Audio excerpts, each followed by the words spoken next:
எடப்பாடி பழனிசாமியை டிடிவி தினகரன் அவர்கள் விமர்சிச்சிருக்காரு. டிடிவி தினகரனை திரு எடப்பாடி பழனிசாமி அவர்களும் விமர்சிச்சிருக்காரு. இது அரசியல் இதுதான் சார். இது சகஜமான ஒண்ணு அரசியல்ல. திமுக கொண்டாடிய பாரதிய ஜனதா பண்டாரம் பரதேசின்னு சொல்லி விமர்சிச்ச கருணாநிதி கூட்டணி எப்படி வைக்கிறாங்கன்னா பயந்துக்குன்னு வைக்கிறாங்க. மோடி தான் எங்களுடைய டேடி என்று சொல்லக்கூடிய அளவிற்கு பாஜக அதிமுக விழுங்கி கொண்டிருக்கிறது. இப்ப எங்க அம்மா எடப்பாடியார் இடத்துல இருந்திருந்தால் அவங்க பிஜேபி கூட கூட்டணி வச்சு, காங்கிரஸ் கூட தான் வச்ச கூட்டு நட்பு தேவையில்லாத நட்பு, அது கூடா நட்பு. அந்த டாக்குமெண்ட் எல்லாம் திரும்பியும் அமித்ஷா உட்காந்து கலரி இருக்காரு. கலரி இப்ப கூட்டணிக்கு வரியா வரலையா? திராவிட முன்னேற்ற கழகத்துல வந்து ரைடு நடக்கலையா? இவங்க என்ன, இவங்களுக்கு பிரச்சனைகளே இல்லையா? அந்த கூட்டணி விலகினது காரணமா மக்கள் குழம்பிட்டாங்க. ஃபர்ஸ்ட் நம்ம அதிமுகல இருந்து போயிடலாம். என்டிஏ கூட்டணி ஆரம்பத்துல என்டிஏ கூட்டணிக்குள்ள வேண்டாம் அப்படின்னு சொல்லிட்டு இருந்த எடப்பாடி பழனிசாமி திடீர்னு என்டிஏ கூட்டணிக்குள்ள போறாரு. ஆனா அதிமுக தலைமை அப்படின்னு சொன்னாலும் மோடி அவர்கள் இப்ப மதுராந்தத்துக்கு வந்தாரு. ஆனா அதிமுக அப்படின்ற ஒரு வார்த்தையை யூஸ் பண்ணல. இந்த கூட்டணி வியூகங்கள்லாம் எப்படி அமைக்கிறீங்க? ஏன்னா டிடிவி தினகரனை வெளியே இருந்தாரு, திடீர்னு உள்ள வந்துட்டாரு. இப்போ ஓபிஎஸ் அவர்கள் உள்ள வர போறேன் அப்படின்னு சொல்லிருக்காரு. இந்த கூட்டணி வியூகங்களை எடப்பாடி பழனிசாமி தலைமையிலான அதிமுக எப்படி மெயின்டைன் பண்ண போறாங்க? சார், நீங்க சொல்லும்போது சொன்னீங்க மதுராந்தகத்துல வந்து அதிமுகங்கிற பேரை திரு மோடி அவர்கள் சொல்லலன்னு சொன்னீங்க. கூட்டணிக்குன்னு ஒரு பேர் வச்சிருக்காங்க சார். தேசிய ஜனநாயக கூட்டணின்னு சொல்லிட்டு பேர் வச்சிருக்கிறாங்க.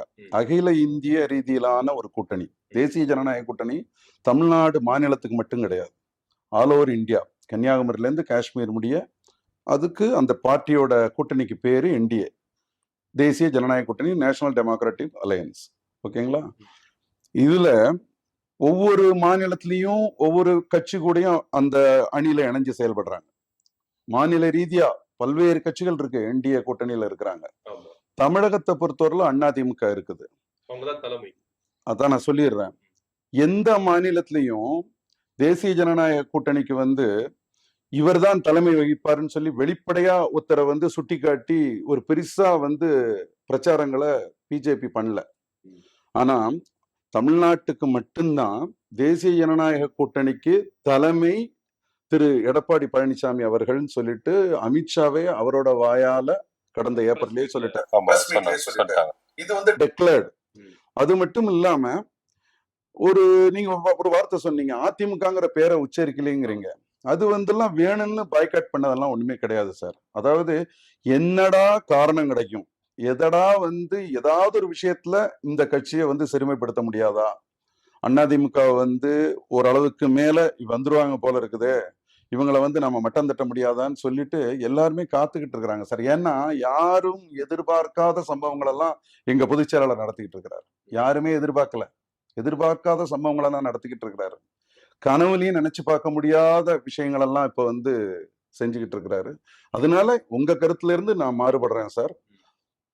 அதிமுகங்கிற பேரு உச்சரிக்கலைங்கிறது குறை கிடையாது, வேணும்னு செஞ்சதும் கிடையாது. சொல்ல போனா முழுக்க முழுக்க அதிமுகவை சார்ந்து இந்த கட்சியை வச்சுதான் தமிழ்நாட்டுல திராவிட முன்னேற்ற கழகத்தை துரத்தணுங்கிற முடிவுக்கு பாரதிய ஜனதா எப்பவோ முடிவு பண்ணிட்டாங்க. கடந்த 2024 உள்ள ஓட்டு சதவீதங்கள் வச்சு முடிவு பண்ணிட்டாங்க. அதுல இருக்கப்பட்ட முடிவு இது. எல்லாத்துக்கும் மேல எங்களுக்குன்னு ஒரு அஜெண்டா இருக்குது. அதே தான் பாரதிய ஜனதாவுக்கும் உள்ள அஜெண்டா. ஓட்டு பிரிவினைக்கு நாங்க போறதுல எங்களுக்கு எந்த விதமான விருப்பமும் இல்லை. ஏன்னா அது அடுத்தவர்களுக்கு திமுகவுக்கு பிரயோஜனமா பேரக்கூடாது. அது ஒரு கருத்து. அதனாலதான் இந்த எங்களுடைய முடிவு. அதை வச்சுதான் நாங்களும் இப்ப கூட்டணி எல்லாம் அமைச்சுக்கிட்டு இருக்கிறோம். டிடிவி தினகரன் அவர்கள் உள்ள வரமாட்டேன், உள்ள சேர்க்க கூடாது அப்படின்ற ஒரு விஷயத்துல எடப்பாடி பழனிசாமி இருந்தார். ஆனா ஏன்னா இப்போ வெளியே பெருகும் போது எடப்பாடி பழனிசாமிய டிடிவி தினகரன் அவர்கள் விமர்சிச்சிருக்காரு, டிடிவி தினகரனை திரு எடப்பாடி பழனிசாமி அவர்களும் விமர்சிச்சிருக்காரு. ஆனா கூட்டணிக்குள்ள வரும்போது எங்களுக்குள்ள நாங்களாம் அண்ணன் தம்பி அப்படின்னு சொல்லிட்டு ஒரே பிரஸ் மீட்ல சகஜமா பேசிக்கிறது, இது எப்படி எடுத்துக்கொள்ள முடியுது? இது அரசியலே இதுதான் சார். இது சகஜமான ஒண்ணு அரசியல்ல. சாதாரணமாப்பா அப்படின்னு சாதாரணமாப்பான்னு சொல்றதை விட சகஜமா எடுத்துக்கிடுங்க. தவிர கூட்டணிங்கிறது எங்க பொதுச் செயலாளர் அடிக்கடி எடப்பாடியார் பதிவு பண்ணியிருக்காரு. அவ்வப்போதைய சூழ்நிலைகளுக்கு தக்கவாறு, அந்த வார்த்தையை நல்லா கவனிக்கணும். அவ்வப்போதைய சூழ்நிலைகளுக்கு தக்கவாறு அப்பப்ப இருக்கிற ட்ரெண்ட்ல கூட்டணிகள் மாறும். இது எத்தனையோ வருடங்களா நடந்துகிட்டு இருக்கு. இன்னைக்கு நேத்துக்கு இல்லைங்க. 1967லயே 1967ல ராஜாஜி காலத்துல இருந்து திராவிட முன்னேற்ற கழகத்தை வந்து தீவிரமா எதிர்த்தவர் ராஜாஜி. அவர் வந்து ஒரு ஒரு பீரியடுக்கு அப்புறம் பேரறிஞர் அண்ணா அன்னைக்கு அவரோட நினைவு நாள். அவர் ஆட்சிக்கு வரணுங்கிறதுக்காக வேண்டி ஒரு குரல் கொடுத்து ஒரு பெரிய கூட்டணியை அமைச்சு 67ல அத்தனை வருஷங்களா இருந்த காங்கிரஸை காலி பண்ணாங்க 1967ல. அந்த தேவை அப்ப இருந்தது. அது மாதிரி ஒவ்வொரு நாளும் ஒவ்வொரு தேவைகள் வரும். அது மாதிரி 72ல புரட்சி தலைவர் கட்சி ஆரம்பிச்சப்போ கம்யூனிஸ்டுகள் வலது கம்யூனிஸ்ட் என் தலைவருக்கு வலது பக்கமும் இடது கம்யூனிஸ்ட் அவருக்கு இடது பக்கமும் இருந்து அதிமுகவோட வளர்ச்சிக்கு அவர் அந்த கட்சியை கட்டமைக்கும் பொழுது கம்யூனிஸ்டுகள் அவ்வளவு உதவி புரிஞ்சாங்க.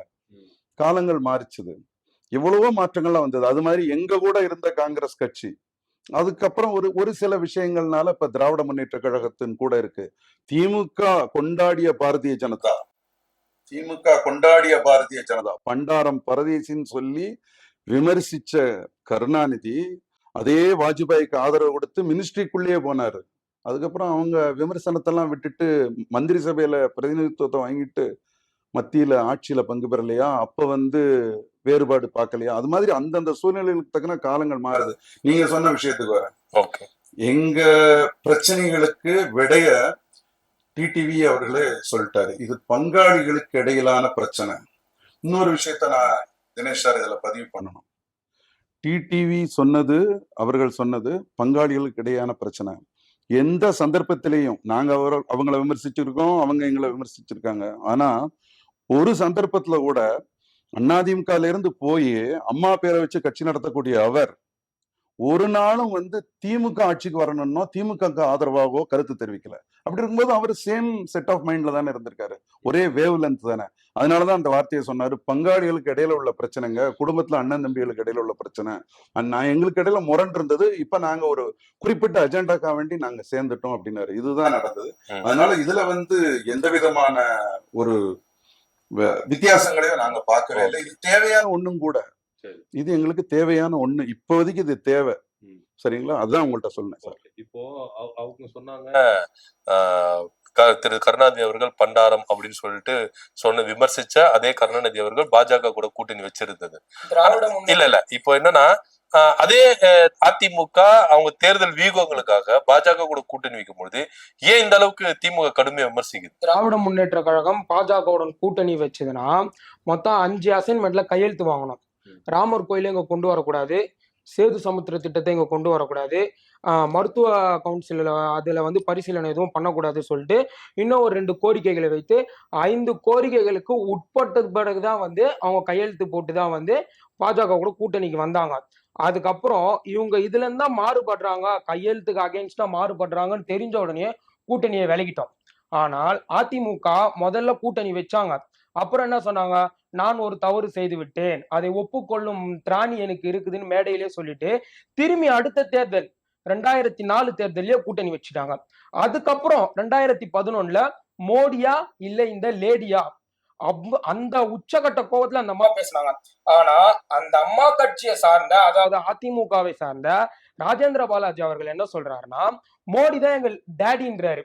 அது வந்து அந்த அம்மாவிற்கே மிகப்பெரிய அசிங்கம். அந்த அம்மாவினுடைய வாக்கையே காப்பாற்றாத அதிமுகன்னு கூட நம்ம சொல்லலாம். அதை தாண்டி சொல்ல போனோம்னா இப்ப சொல்லியிருக்காங்க இந்த மாதிரி வந்து பொதுச் செயலாளர் வந்து மிகப்பெரிய சம்பவங்கள்லாம் பண்ணிருக்காருன்னு. 2024 நாடாளுமன்ற தேர்தல்ல அதிமுக 3 இடத்துல டெபாசிட் இழந்துடுச்சு. கிட்டத்தட்ட 14 இடத்துலயோ 13 இடத்துலயோ 3வது இடத்துக்கு வந்துடுச்சு. அப்போ அவருடைய கட்சியை வந்து அவரால் சரியா இது பண்ண முடியல. நாடாளுமன்ற தேர்தலை தவிர்த்து ஒண்ணு பார்க்கணும்னா இடைத்தேர்தல்ல புறக்கணிச்சுட்டாங்க. இது அந்த அம்மா இருந்தா நடந்திருக்குமா? எம்ஜிஆர் இருந்தா நடக்க விட்டுருப்பாரா? இல்ல ஓபிஎஸ் இருந்தா தான் நடக்க விட்டுருப்பாரா? அந்த அம்மா 2 முறை ஜெயிலுக்கு போகும்போதும் இப்ப நீங்க சொன்னீங்கல்ல 2024ல அதிமுக 3 இடத்துல டெபாசிட் இருந்தது, 13 இடத்துல வந்து 3வது இடத்துக்கு வந்துடுச்சு அப்படின்னு. ஒருவேளை இப்போ 2026ல அப்போ பாஜக கூட கூட்டணி இல்ல ஒருவேளை இப்ப கூட்டணி வச்சா அதிகப்படியான இடங்கள்ல பெறலாம். 2021 சட்டமன்ற தேர்தல்ல எத்தனை % வாங்கிட்டாங்க இவங்க? அதிமுக பாஜக இப்ப கூட்டணியில தானே இருந்தாங்க. அதுக்கு அடுத்து நடந்த 2019 தேர்தல், நாடாளுமன்ற தேர்தல். 2021 நீங்க பண்ணும்போது 2026 கிட்டத்தட்ட 5 வருஷம். இந்த 5 ஆனா வருஷத்துல வந்து 2021 சட்டமன்ற தேர்தல் சொல்றீங்க, 2024 நாடாளுமன்ற தேர்தல இத்தனை இடத்துல டெபாசிட் போயிட்டாங்க. அதே 2021க்கு முன்னாடி நடந்த 2019 தேர்தல் அதிமுக 40 இடத்துல ஒரே இடம் தான் ஜெயிச்சாங்க, மீதி 39 இடத்துல தோத்து போயிட்டாங்க. இது போல அவங்க வந்து கூட்டணி வந்து எப்படி வைக்கிறாங்கன்னா பயந்துக்குன்னு வைக்கிறாங்க. அதுதான் வந்து நம்ம சிம்பிளா சொல்லணும்னா, இவர் வந்து 11 கார் மாறி போனாருன்னு எல்லா பிரஸ் மீட்டுமே எழுதினாங்க. அப்போ வந்து அதிமுகல இருந்து எந்த ஒரு அதிகாரப்பூர்வமா இல்லைன்னு வரல, இல்ல சம்பந்தப்பட்ட அண்ணன் எடப்பாடி பழனிசாமி அவர்களும் இல்லைன்னு ஒத்துக்கல. 2வது கூட்டணி பேச்சுவார்த்தை. நீங்க ஆரம்ப காலகட்டத்துல சொன்னீங்கல்ல, இந்த மாதிரி பாஜக கூட கூட்டணி வச்சீங்கன்னு. எந்த காலத்திலும் பாஜகவில் இருப்பவர்கள் திமுகவை சார்ந்த அப்போ தலைமையில இருந்த கலைஞரை அவதூறாக எந்த ஒருமையில பேசல. ஆனால் அண்ணன் எடப்பாடி அவர்களுடைய அரசியல் அரசியலுடைய ஏஜுக்கு கூட இவருடைய ஏஜ் இல்ல, யாரு அண்ணாமலையோட ஏஜ் இல்ல. ஆனா அண்ணாமலை என்ன சொல்றாருன்னா, எடப்பாடி ஒரு தற்குறின்றாரு. இது எவ்வளவு பெரிய அசிங்கம். அதனுடைய விளைவு தானே இந்த கூட்டணியிலிருந்து வெளியே வந்தது. அப்புறம் போய் திரும்பி போய் சேர்ந்துட்டாங்கல்ல. அந்த அம்மா என்ன சொன்னாங்க, இனிமேல் நான் ஒரு தவறு செஞ்சுட்டேன்னா அந்த அம்மா தனிப்பட்ட தவறு கிடையாது, அதிமுகவினுடைய தவறு. நான் அதை ஒப்புக்கொள்கின்ற திராணி எனக்கு இருக்குது. எந்த காலத்திலும் கூட்டணி இல்லைன்னாங்க. எந்த காலத்திலும் அதிமுக எவ்வளவு காலம் வருதோ அவ்வளவு காலத்துக்கு கூட்டணி. அவங்க தானே சொன்னாங்க மேடையில, வேற யாருன்னா வச்சு சொன்னாங்களா? இல்ல. அப்ப என்ன பண்ணிருக்கணும், அம்மா சொல்லிட்டாங்க சொல்லிட்டு கூட்டணி வச்சிருக்க கூடாது. இன்னொன்னு திரும்பிய சொல்றேன், மோடியா இல்ல இந்த லேடியா, ஆடியோவும் இருக்கு வீடியோவும் இருக்கு, எல்லாமே இருக்கு ரெக்கார்டு, புரியுதுங்களா? ஆனால் அந்த மோடி தான் எங்களுடைய டேடி என்று சொல்லக்கூடிய அளவிற்கு பாஜக அதிமுக விழுங்கி கொண்டிருக்கிறது. அதுதான் வந்து இன்னைக்கு அவங்க கூட்டணி வைக்கிறதுக்கான காரணமா இருக்கும். இப்போ திமுக கூட்டணி எந்த அளவுக்கு வலுவா இருக்கு நீங்க நினைக்கிறீங்க? திமுக கூட்டணி எந்த அளவுக்கு, காங்கிரஸ் ஒரு பக்கம் வீக்கா இருக்கிறத பாக்குறோம், விடுதலை சிறுத்தைகள் ஒரு பக்கம் தாவேக்கா கூட போயிருவாங்க அப்படின்ற பேச்சுவார்த்தை எதுவுமே இன்னும் அதிகாரப்பூர்வமாக எதுவும் வெளியே வரல. தலைவர் என்ன சொல்லியிருக்காருன்னா, இன்னும் எலெக்ஷன் டைம் இருக்கு, கூட்டணி கணக்கா நான் பாத்துக்கிறேன், தேர்தல் வெற்றிக்கான வேலைகளை நீங்க பாருங்கன்ட்டாரு. 2வது காங்கிரஸ்ல இருந்து காங்கிரஸ் உடைய தலைவர், கீழே இருக்கிறவங்க 1000 பேசலாம், ஆனா முடிவெடுக்க வேண்டியது யாரு? தலைவர் தான். அப்படி செல்வ பெருந்தகை அவர்கள் கூட்டணி இல்லைன்னு இது வரைக்கும் எதுவும் சொல்லல. இல்ல அகில இந்திய காங்கிரசினுடைய தலைவர் ராகுல் காந்தி அவர்கள் கூட்டணி இல்லைன்னு சொல்ல, இல்ல மல்லிகார்ஜுன கார்கே சொல்ல, இல்ல சோனியா காந்தின்ற யாருமே சொல்லல. அதை தாண்டி விசிகா பாத்தீங்கன்னா ஆதவர்ஜுனா அவர்கள் வெளிப்படையாக வந்து அந்த ஒரு மேடையில சொன்னாரு. அதுக்கும் வந்து மிக கடுமையான கண்டனங்களை தெரிவிச்சுக்காரே தவிர, இதுல இருந்து நாங்க கூட்டணி வெளியே வரல எந்த ஒரு அதிகாரப்பூர்வ அறிவிப்பும் இல்ல. நீங்க வந்து திமுக கூட்டணியை பார்க்கும்போது தொடர்ந்து 10 தேர்தல்களாக மன்னிக்கும், தொடர்ந்து 10 தேர்தல்கள், கிட்டத்தட்ட ஒரு 7-8 ஆண்டுகளுக்கு மேலாக கூட்டணியில எந்த வீழ்ச்சலும் இல்லாம ஒன்றாக பயணித்துக் கொண்டிருக்கின்றோம் என்பது எல்லாருக்கும் தெரிந்த விஷயம். அப்படி இருக்கும்போது இப்ப வர சட்டமன்ற தேர்தலையும் இந்த கூட்டணி கண்டிப்பா நீடிக்கும். ஏன்னா இன்னும் எலெக்ஷனுக்கு 3 மாசம் தான் இருக்கு. இது வரைக்கும் கூட்டணியில எந்த ஒரு விரிசலும் வரல. தொகுதி பங்கீடு தான் பெயின் இருக்கே தவிர நாங்க கூட்டணியில இருந்து வெளியே வாபஸ் வாங்கிக்கிறோம்னு எந்த கருத்துமே வரல. அப்படி இருக்கும்போது திராவிட முன்னேற்ற கழகத்தினுடைய கூட்டணி என்பது மிக மிக வலுவாக இருக்கிறது. அதுல எந்த ஒரு சந்தேகமும் வேணாம். எங்களுக்குள்ளார எந்த ஒரு முரணும் இல்ல, கொள்கை முரண் எதுவும் கிடையாது. கொள்கை முரணை தாண்டி அதுக்கப்புறமேட்டு வந்து தொகுதி பங்கிலையும் எந்த பிரச்சனையும் இல்ல, விமர்சன ரீதியிலாவும் எந்த ஒரு கருத்து வேறுபாடுகளும் இல்ல. ஒரு விஷயம் நான் ஒன்னு ஆட் பண்ண ஒரு விஷயம், இவர் சொன்னதுக்கு நான் இப்போ பதில் சொல்லணும். இவர் என்ன சொன்னாருன்னாச்சுன்னா, நான் ஏற்கனவே பாரதிய ஜனதாவோடு கூட்டணி வைத்த விஷயத்துல நடந்த தவறை பின்னாளில் செய்ய மாட்டேன்னு சொல்லி எங்க தலைவி சொன்னதா ஒரு கருத்தை சொன்னாரு. நான் என்ன சொல்றேன், இப்ப எங்க அம்மா எடப்பாடியார் இடத்துல இருந்திருந்தால் அவங்க பிஜேபி கூட கூட்டணி வச்சு திராவிட முன்னேற்ற கழகத்தை ஒழிக்கணும்னு தான் முடிவு பண்ணிருப்பாங்க. நான் சொல்றேன், இப்போ நான் சொல்லிடுறேன். இன்னொரு விஷயம், எங்களை திராவிட முன்னேற்ற கழகத்துல இருந்து அப்படி இருக்கும் இப்படி இருக்கும், பிஜேபிங்கிற ஒரு கட்சி கூட நீங்க கூட்டணி வச்சது ஏதோ ஒரு பாவமான சம்பவம் மாதிரி சொல்லி நீங்க பேச்சு மாறிட்டீங்களே அப்படின்னு சொல்லி தம்பி சொல்றாருல்ல. கருணாநிதி திராவிட முன்னேற்ற கழகத்துல இருந்த அமைச்சர்களை வந்து மத்தியில டெல்லியில வச்சு அப்ப இருந்த மன்மோகன் சிங்கை ஆதரிச்சாரு. அந்த மன்மோகன் சிங்கோட கேபினெட்ல ராசாவும் கனிமொழியும் இருந்தாங்க. இவங்க ஆதரிச்சதுனாலதான் மன்மோகன் சிங்கே பிரதமரா இருந்தாரு. அந்த மன்மோகன் சிங் பிரதமரா இருக்கும் பொழுதுதான் 2G இஷ்யூ வந்தது. அந்த 2G இஷ்யூல ராசா பதவியை விட்டு விலகினார். ஒரு நிமிஷம், விலகினாரா? அப்ப கருணாநிதி வந்து திராவிட முன்னேற்ற கழகத்தோட, அப்போ அந்த கட்சி தோக்குது, அப்ப கருணாநிதி வந்து சட்டப்பேரவை தேர்தலுக்கு அப்புறம் ஒரு வார்த்தையை பதிவு பண்றாரு, கூடா நட்பு கேடாய் முடியினாரு. அதாவது காங்கிரஸ் கூட தான் வச்ச கூட்டு நட்பு தேவையில்லாத நட்பு, அது கூடா நட்பு. அந்த நட்பு எனக்கு கேடா முடிஞ்சது, என் பொண்ணு பொண்ணை திகார்ல தள்ளிட்டாங்க. யாரு இவரால தான் அந்த ஆட்சியே இருக்குது மேல. மன்மோகன் சிங் பிரதமரா இருக்கிறதுக்கு காரணமே திமுக தான். மன்மோகன் சிங் பிரதமரா இருக்கிறதுக்கு காரணமே திமுக தான். திமுக எம்பியோட சப்போர்ட்ல தான் அவங்க இருக்கிறாங்க. கூட்டணி பேச்சுவார்த்தைக்கு மத்தியில் இருக்கக்கூடிய சோனியா காந்தியோட காங்கிரஸ் தலைமையிலான அரசாங்கம் எங்களை சொல்றாருல, பாரதிய ஜனதா வந்து நெருக்கடி கொடுக்குது, அப்படி பண்றாங்க இப்படி பண்றாங்க, எடப்பாடியார் வந்து விட்டு கொடுத்து போறாருங்கிற மாதிரியான ஒரு கருத்து வர மாதிரியான கருத்து இப்ப பொதுவா நிலவிக்கிட்டு இருக்குல்ல. நான் என்ன சொல்றேன் என்னாச்சுன்னா, கருணாநிதிக்கு நெருக்கடி கொடுத்து இதே அறிவாலயத்துல கலைஞர் டிவியில ரைடு நடக்குது. கலைஞர் டிவியில ரைடு நடக்கும் பொழுது கீழே பேச்சுவார்த்தை நடக்குது. தரியா இல்லையான்னு சொல்லி மிரட்டுறான் காங்கிரஸ்காரன். கருணாநிதி வேற வழி இல்லாம அன்னைக்கு 63 திருவிழா மயிலாப்பூர்ல 63 திருவிழா நடக்கும்போது இந்த சம்பவம் நடக்குது. 63 குலான்னு சொல்லி டிவியில நியூஸ் வந்துகிட்டு இருக்குது. அதை பார்த்த கருணாநிதி 63 சீட்டு கொடுத்துட்டாரு. நியூஸ் ஸ்க்ராலிங்க பார்த்து கொடுத்தாரு 63 சீட்டு. என்ன தரலைன்னா உன்னை விட மாட்டேங்கிறாங்க. எங்கேயாவது ஆதரிக்கக்கூடிய ஒரு அரசு இவங்களானதாங்க பதவியிலே இருக்காரு. ஆனா அந்த மன்மோகன் சிங் வந்து இவங்களை உள்ளத்துக்கு திகார்ல தூக்கி வச்சாங்க. கனிமொழியை திகார்ல வச்சு ஜெயில் கழி திங்க வச்சாங்க. ராசாவும் கூட இருந்தாரு. தயாநிதி மேலேயும் சார்ஜ் வந்தது. எக்கச்சக்கமான சார்ஜஸ் வந்து எல்லார் மேலேயும் சார்ஜஸ் வந்தது. நீ ஆதரிக்கிற கவர்மெண்ட் தானே, ஒன்னே போட்டு பார்த்தான். அப்ப கருணாநிதி சொன்ன வார்த்தை என்ன, கூடா நட்பு கேடாய் முடியும். சரி பண்ணாரா? அதுக்கு முன்னால சோனியா என்ன தெரியுமா பண்ணாங்க? இப்ப உள்ள காலம் நான் சொன்னது சமீபத்துல நடந்தது. அதுக்கு முன்னால உள்ள காலம் நான் சொல்றது 30 வருடங்களுக்கு முன்பாக. அப்ப என்ன தெரியுமா நெருக்கடி கொடுத்தாங்க? ஜெயின் கமிஷன்ல வந்து ராஜீவ்காந்தி கொலை விஷயத்துல திராவிட முன்னேற்ற கழகத்துல விடுதலை புலிகளை வந்து ஃப்ரீயா கருணாநிதி உலக விட்டாரு.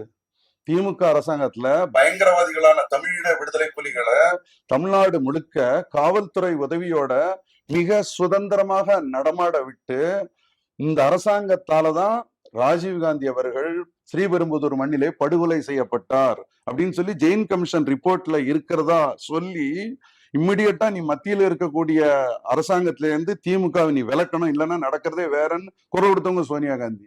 அந்த சோனியா காந்திய பிற்காலத்துல கருணாநிதி சொக்கத்தங்கன்னாரு. சொக்கத்தங்கம் சோனியா காந்தி அப்படின்னாரு. கரெக்டா சொன்னாரா? உங்களுக்கு ஞாபகம் இருக்கும் கண்டிப்பா. சரி, கூடா நட்பு கேடாய் முடியும்னு சொல்லிட்டு அப்பா சொன்னார்ல அந்த காலத்துல. அப்பா வழியை பின்பற்றணுமா வேண்டாமா? மகன் எதுக்காக வேண்டி வந்து நீ காங்கிரஸ் கூட நீ கட்டி அலற? நீ இன்னொன்னு நான் சொல்றேன், சித்தராமையா பதவியேற்புழாக்கு ஸ்டாலினை கூப்பிடுறாங்க. சித்தராமையா பதவியேற்புழாக்கு ஸ்டாலினை கூப்பிடுறாங்க. சமூக நீதிக்கான ஒரு தலைவர் சித்தராமையா, அவர் பெங்களூர்ல பதவி ஏற்கிறாரு. ஸ்டாலின் தமிழ்நாட்டோட முதலமைச்சரா போறாரு. உன் கூட்டணி கட்சியில உள்ளவர் தானே, நீ அவருக்கு முக்கியத்துவம் கொடுக்கணுமா வேண்டாமா? 3வது வரிசையில ஸ்டாலினை நிக்க வச்சாங்க. நீங்க அதை பார்த்திருப்பீங்க, நடந்ததா இல்லையா? சரி, இவ்வளவு அவமானப்படுத்துறாங்க. அதுக்கப்புறம் நீ கூட்டணியில தொடரத்தானே செய்யற. காரணம் என்ன, ஓட்டு பிளவை தடுக்கணும். உனக்கு உண்டான விஷயங்களை அரசியலுக்காக வேண்டி சில சமாதானங்கள் தேவைப்படுது, அது பண்ணத்தான் வேண்டி இருக்குது. அதுக்காக வேண்டி ஒரு லெவல் தாண்டி போறதுங்கிறது முடியாது. இவர் ஒரு கருத்தை சொல்லும் பொழுது சொன்னாரு, எடப்பாடியார பார்த்து பாரதிய ஜனதால ஒரு தலைவர் வந்து விமர்சிச்சாருன்னு சொன்னாரு. ஆமா விமர்சிச்சாரு. அதற்கு நாங்க எதிர்வினை ஆற்றிட்டோம். யார் விமர்சிச்சாங்களோ, யார் வந்து விமர்சனத்திற்கான காரணமா சொன்னாங்களோ அந்த வாயே இப்ப சொல்லுது, எடப்பாடி பழனிசாமி அவர்கள் தான் வருங்கால முதலமைச்சர், தேசிய ஜனநாயக கூட்டணியினுடைய தலைவர் அவர்தான், எடப்பாடி பழனிசாமி அவர்கள் முதல்வராகின்ற காலம் வெகு தூரத்தில் இல்லைன்னு சொல்லி அந்த வாயவே சொல்லுது. இப்போ அப்படி இருக்கும் பொழுது கால நேர மாற்றங்களுக்கு ஏற்ப சில விஷயங்களை நம்ம ஏத்துக்கிடத்தான் வேண்டியிருக்குது அரசியல்ல. இவர் சொன்ன கருத்துல இருந்து அரசியலுக்கு அதனாலதான் எங்க பொதுச் செயலாளர் சொல்றாரு, அவ்வப்போதைய சூழ்நிலைகளுக்கு ஏற்ப சூழ்நிலைகளுக்கு தக்கவாறு ஏற்படக்கூடியதான் கூட்டணி. இதுல சில வாதங்கள் நடக்கத்தான் செஞ்சிருக்கும், சில விமர்சனங்கள் வரத்தான் செஞ்சிருக்கும். அதெல்லாம் கடந்துதான் அரசியல். டூ ஜி ஸ்பெக்ட்ரம்ல திமுகவிற்கும் 2G ஸ்பெக்ட்ரமும் எந்த ஒரு சம்பந்தமும் இல்லைன்னு உச்ச நீதிமன்றத்தால அதிகாரப்பூர்வ தீர்ப்பின் மூலமா வெளியே வந்துட்டோம். சொன்னாரு கூடா நட்பு கேடா விளைவுன்னு அப்ப சொன்னாருன்னாங்களே. ஆனால் இன்றைக்கு இந்தியாவை காப்பாற்றக்கூடிய நிலைமையில இருக்கிறோம். புரியுதுங்களா? இப்ப அவரு எதுக்கு சொல்றதுன்னா, பாஜக எப்படி அதிமுகவுக்கு நெருக்கடி கொடுத்ததோ அந்த டைம்ல காங்கிரஸ் திமுகவுக்கு நெருக்கடி கொடுத்தது அப்படின்னு சொல்றாரு. அதுக்கப்புறம் ராஜா வந்து உச்ச நீதிமன்றத்துக்கு போயிட்டு போராடி இதுக்கு எனக்கு சம்பந்தம் இல்லை அப்படின்னு சொல்லிட்டு விடுதலை ஆகுதுலாம் அது வேற ஒரு விஷயம். 63 இடங்கள் கொடுத்தாங்க, 63 இடங்கள் சட்டப்பேரவை மிரட்டி வாங்கினாங்க. பாஜக எப்படி அதிமுக நெருக்கடி கொடுத்ததோ அதே போல காங்கிரஸ் திமுக நெருக்கடி கொடுக்குதுன்னு தான் அதிமுக தரப்புல இருந்து வாதம். ஒரு விஷயம், ஒரு சின்ன கரெக்ஷன். எங்களுக்கு வந்து பாரதிய ஜனதா நெருக்கடியே கொடுக்கல தினேஷ் சார். அதுல இருந்து ஒரு சின்ன கரெக்ஷன். எங்களுக்கு நெருக்கடி எல்லாம் கொடுக்கல. எங்களுக்கு அரசியல்ல வந்து எப்படி பண்ணணும், எப்படி வியூகம் அமைக்கணும்னு சொல்லி எங்க பொதுச் செயலாளரும் பாரதிய ஜனதாவும் சேர்ந்துகிட்டு பண்றாங்க. எங்களோட ஒரே அஜெண்டா திராவிட முன்னேற்ற கழகத்தை மறுபடியும் ஆட்சியை பிடிக்க விடாம தடுத்து இந்த மக்களை காப்பாத்தணும். அவ்வளவு